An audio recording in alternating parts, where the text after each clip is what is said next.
Hello and welcome to Around the Clock. I'm your host, Yolanda Greaves. On today's show, we're going to be speaking with Michael Herbert, Ashland's town manager, about the upcoming elections and town meeting and getting a COVID-19 update and how we're handling and dealing with the Phase 2 reopening. We also have two stories for you, one about the vigil in honor of George Floyd that happened on Tuesday night, June 9th, and the opening of the Ashland Farmers Market that happened on June 13th. There was also a special select board meeting on June 9th to help and assist those restaurants that are looking to open in Phase 2 with outdoor dining. Stay with us as I bring you Around the Clock. Welcome back to Around the Clock. This next story we'd like to share with you is about the vigil that happened on Tuesday night, June 9th, in memory and honor of George Floyd. Tuesday was his funeral, and a group of about 70 or 80 people got together in downtown Ashland to come together in support of all that is going on in related to George Floyd's death. Michael Herbert, our town manager, was there and spoke to the crowd, as well as Brandy Kinsman, one of our select board members, was in attendance. As happens often here in Ashland, there was a lot of events going on that night, so we all could not be in attendance. A big thank you to Brennan Marlowe for some of the great pictures that we saw from that event, and to Tom Hamilton for the great video footage. Let's look at what happened at that event. You're going to hear a lot about the things that we do right.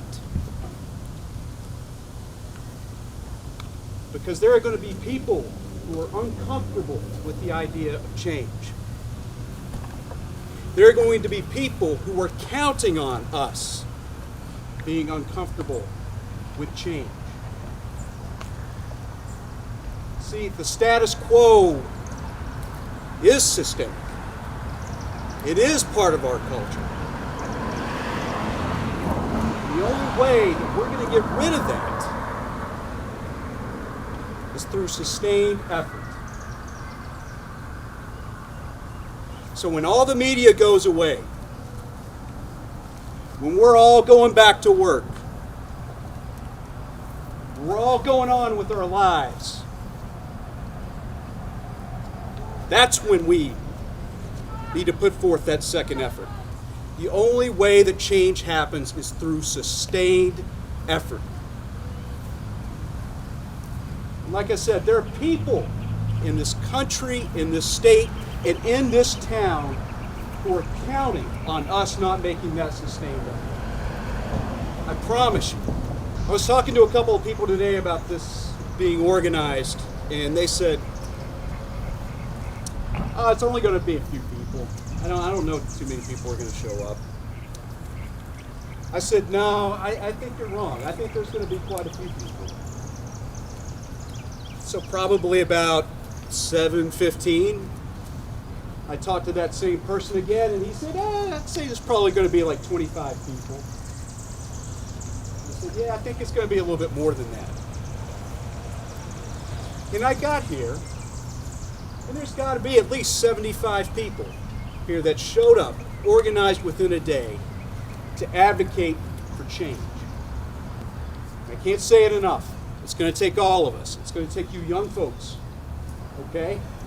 I want to hear from you. You are going to be that sustained effort.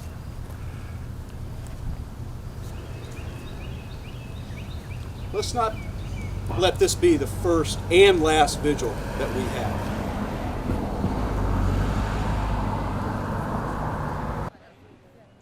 Thanks to all who came out in support of that vigil. I'm sure as a community we will have more events moving forward, because that's the kind of community Ashland is.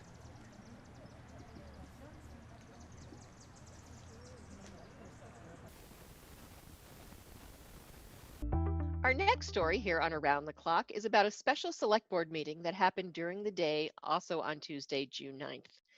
As part of the Phase 2 reopening, those restaurants that have liquor licenses that would like to use expanded outdoor space had to come before the select board to have their temporary expanded seating areas approved.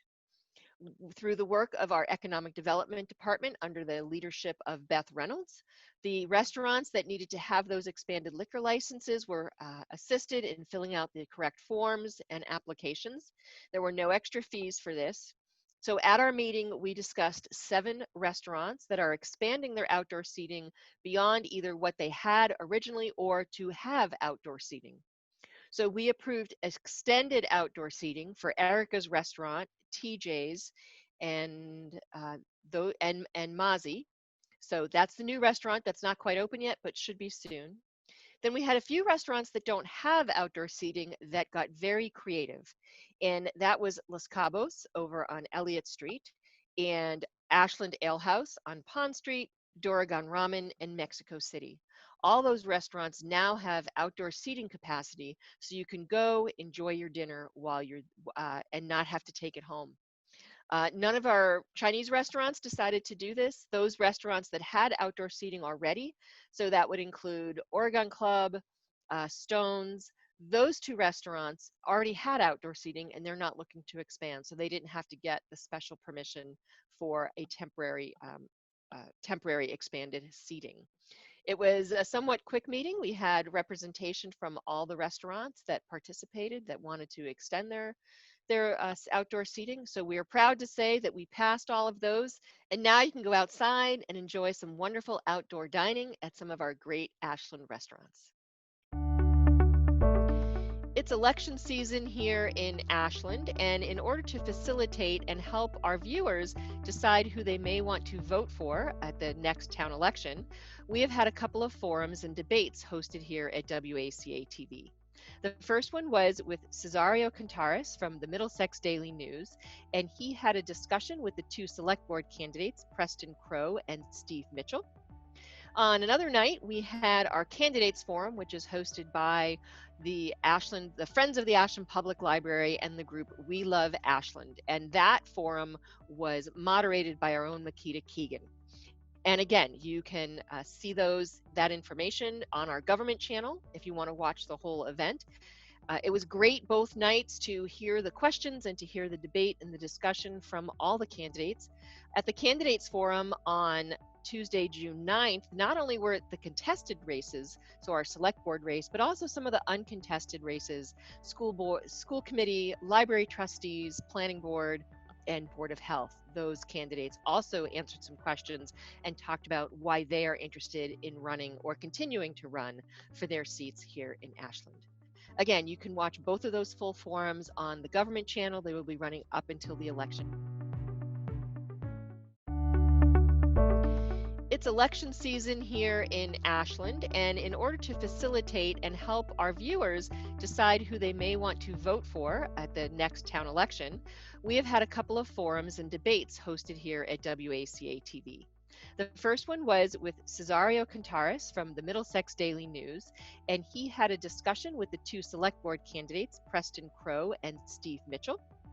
On another night, we had our candidates forum, which is hosted by the Friends of the Ashland Public Library and the group We Love Ashland. And that forum was moderated by our own Makita Keegan. And again, you can see that information on our government channel if you want to watch the whole event. It was great both nights to hear the questions and to hear the debate and the discussion from all the candidates.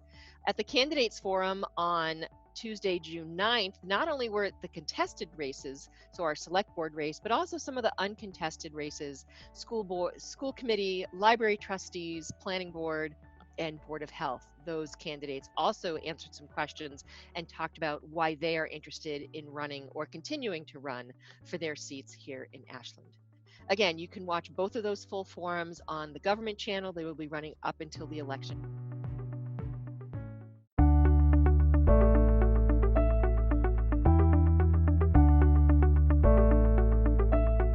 Hello and welcome to Around the Clock. I'm your host, Yolanda Greaves. On today's show, we're going to start our conversation with Michael Herbert, Ashland's town manager. Michael, welcome back to Around the Clock. Hi, Yolanda. Thanks for having me. Always a pleasure. We have been speaking with you quite a bit through this whole process of COVID-19. Today, we're going to talk to you about the upcoming town election, our town meeting warrant, and then get a COVID-19 update as we head into phase 2. Sounds good. So let's start with the election. It has been moved to June 24th. Can you tell us some of the changes that are happening because of what's going on? Yeah, so, the biggest change really is that we've moved it from a Tuesday to a Wednesday, and it's actually going to be before town meeting. But other than that, I would say the biggest change on election day is going to be the times. And so the times are going to be from 10 to 7 p.m. So we feel like that gives people adequate, time to come in. And like if you are going to work or you are still traveling, you have the opportunity in those evening hours to come back and vote. And then you also have the ability to vote early, which I'm sure we'll talk about. So the big thing for if you're planning on voting on election day, 10 to 7, still at the high school, but we are encouraging people who are not comfortable to vote in person to do a mail-in ballot. How can they do that? So to request a mail-in or an absentee ballot, you just need to make a written request to the town clerk. It needs to be signed. The town clerk's office will then mail you a ballot. And it has to be returned by election day, of course. But if you can get it in earlier, that's great too. But you can drop it off at the drop-off box here at Town Hall, located on one of the sides, or you can mail it in. Okay. Now, we're doing it on a Wednesday from 10 to 7. Can you tell us why that decision was made to change the day and times? Yeah, so on Wednesday is typically our late day here at Town Hall and for a lot of the municipal employees here in Ashland. And so we were concerned about some of our poll workers, many of whom are a little bit older, and they might not feel comfortable working the polls. So we decided to move it to Wednesday so we could take advantage of our town staff being able to work the election and help out. So when I come in, if I decide to do it via the polls, what differences will I see and what should I be prepared for? Really not very many physical changes in terms of the format and the way it's going to work. Probably the only thing that you'll see from a safety perspective is we'll have a certain set of pins that we'll call clean, and then we'll have, after you use the pin, you can drop it off in a container of dirty pins, and then we'll disinfect them and stuff and kind of recycle them. But that's really the only change I think people are gonna notice. So there will be masks required? Masks will be encouraged. We can't necessarily require it, but masks will be strongly encouraged. Okay. Will there be masks available if someone's coming in without one that would feel more comfortable wearing one, or? We will have some available, yes. Okay. Okay. 6 foot, the social, all the things that we know are needed right now. So social distancing, no larger groups. Correct. And we'll have things, on the floor, and we'll have guideposts to let people know, adequate distance, so you don't have to take a tape measure out with you everywhere that you're going. But obviously give people guidance as to what's safe and what's effective. Okay. So we've already encouraged people to start doing mail-in ballots or early voting. There won't be early voting in person as there has been in some of our national elections, correct? Correct. So how many ballots do we have out already for mail-in voting? So last I checked, we had about 400 out between absentee and mail-in ballots, which is a little less than 4% of registered voters. I know, one of the things we like early voting. One of the things we like about early voting is it helps with turnout. Mm-hmm. And so we're hoping to see that number climb steadily between now and election day. And I think the last municipal election, we had around a 10% voter turnout. So of course we're trying to exceed that this year. Yeah, this is one of those light town elections. There's only one contested seat. So I'm sure some people are thinking it's not as important, but that one contested seat is a pretty important seat. It's a member on the select board. So hopefully people will do their due diligence and determine who they think is best and get out and vote. What would our goal be for total voters, both that, mail-in, early, and absentee, and then at the polls that day? You want me to give you a Michael Herbert goal, or sure? What's a Michael Herbert goal? Well, Michael Herbert goal would be something like 50%. Realistically, I think 15% would be an improvement. I think, again, that would be an improvement over last year, and we don't have, as you said, many contested races, only one. And, the COVID situation has really kind of taken people's focus. Um, Yeah, it's devoted to that. It's devoted to some of the social unrest that's happening around the country. People aren't really thinking that much about elections right now, but hopefully right. that changes as the date gets closer. And are we using this sort of as a guideline or to help us determine we have a, for the fall, right? I would expect that we're going to want to continue early voting and mail-in voting come the state elections, the primaries, and then the national election in November. Yes, I mean, it looks like it's becoming mandated Right, to allow early voting. And typically we do see, especially in the November elections, typically very high turnout comparatively, right, roughly, 50 to 75% is not uncommon. right, right. Great. Well, thanks for that information. So one more time, where can people go if they want to get a ballot that they can just mail in? So you can go to the town clerk's website or web page on our website, and that gives you all the instructions you need to ask for a ballot. And we have some residents who watch our show sometimes that watch us on cable that may not have access to the internet. How could they get a ballot? Call the town clerk's office, and Okay, they can give you instructions too. Again, they need to have signatures and stuff, but they will work with you. great, great. Now let's move on to town meeting. Small warrant, 5 articles, Hmm. currently scheduled for June 30th as of the day that we're taping. Hmm. Can you go through those articles that we would be seeing? Sure. Like you said, it's pretty light lifting relative to most of the town meetings that we have, annual town meetings that we've had. 5 town meeting articles. They're really all budgetary related. I will lump 3 in together. So one would be the transfer of 1.4 million from our rainy day stabilization fund, you know, for supporting our operating budget, which is Article number 2. That's the FY21 budget. Mhm. And then as part of that budget, we also transfer money within the budget to the OPEB trust that we have Right, established to um, address our long-term liabilities related to employee health care. They all go hand in hand, obviously. The FY21 budget, we are expecting now to have $2.4 million less than what we had originally anticipated when we put together an FY21 budget back in March. wow, So we've had to develop a plan on how we address those shortfalls.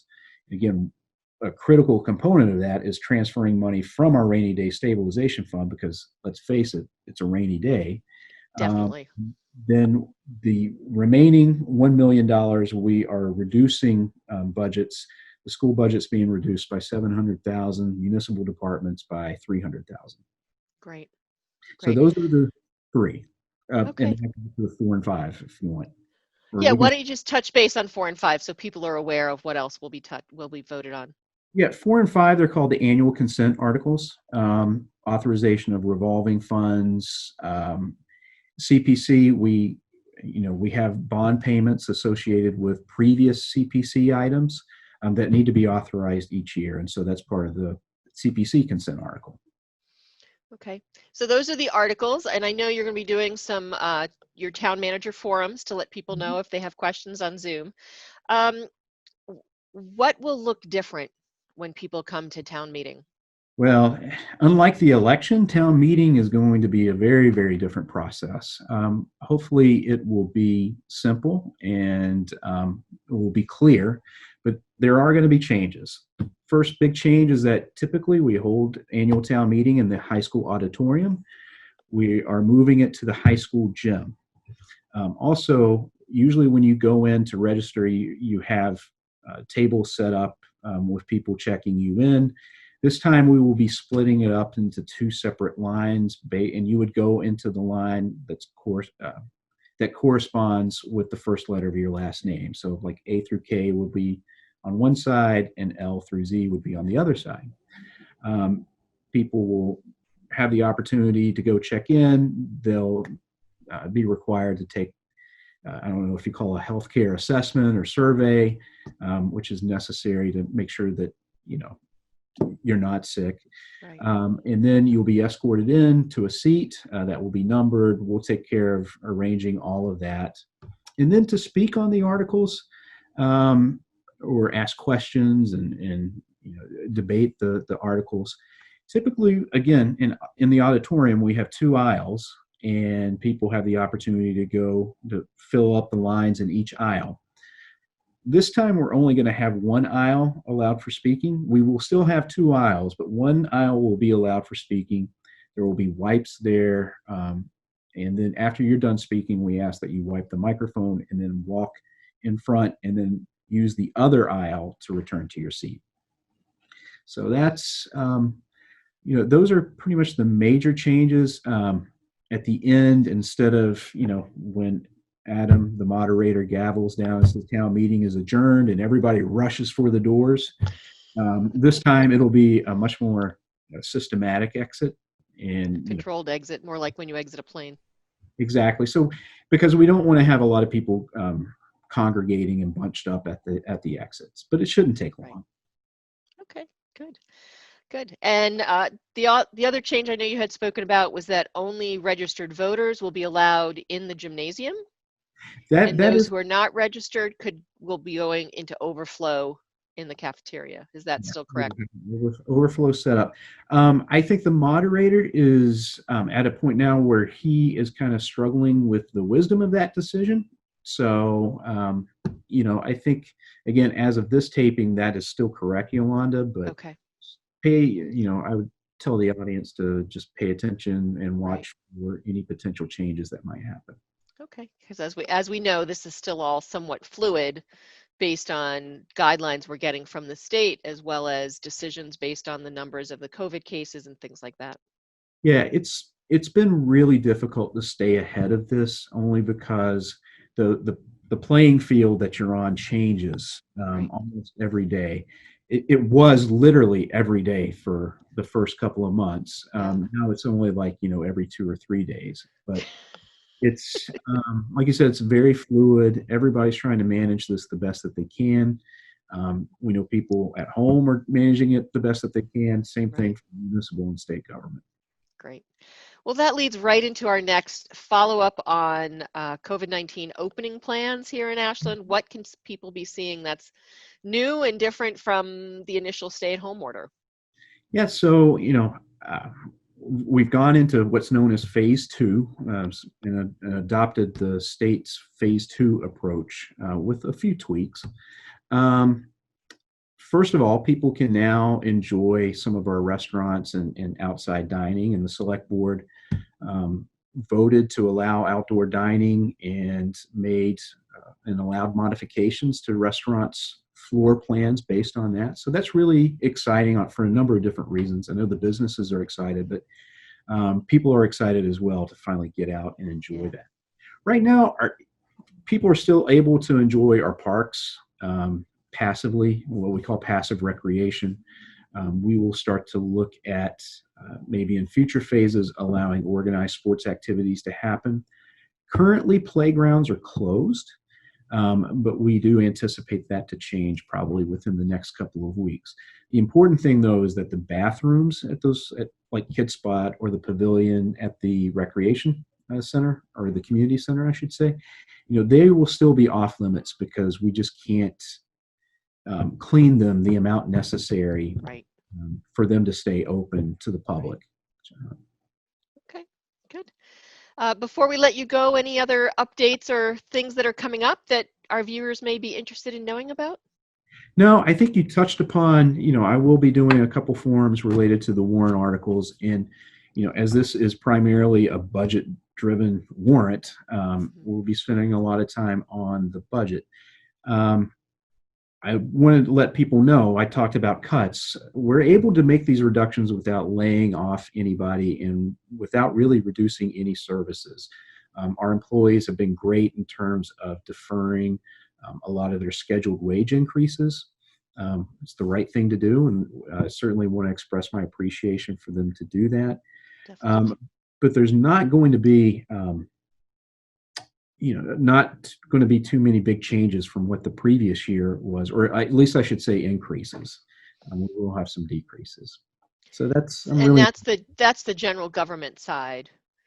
Our schools are probably being hit a little bit harder. Yeah, again, they have to. They're reducing their budget by 700,000. That's according to our financial policies. We Right. take the remaining deficit and split it 70-30. It has worked out well for us in good times in terms of additional revenue, and it has made things pretty easy when we've had to talk about reductions as well. So everybody kind of knows the number that they've got to get to. But yeah, the schools are not going to see, I don't think, any reductions. Well, they're definitely not going to see reductions in personnel.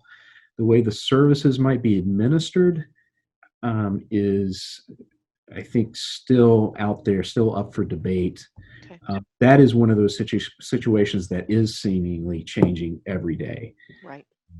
But as always, Ashland Public Schools provides a great education, and I have no doubt that they will continue to do that with the challenges. Right. Well, Michael, thank you for taking the time with us to talk about all these different issues. And I'm sure we'll be having you on again, either after the election or as we get closer to town meeting. So thank you for the time. Well, Thank you for all that you do for the town of Ashland. Thanks. Same to you as well. Appreciate it. Take All right. care. And we'll be back with more Around the Clock.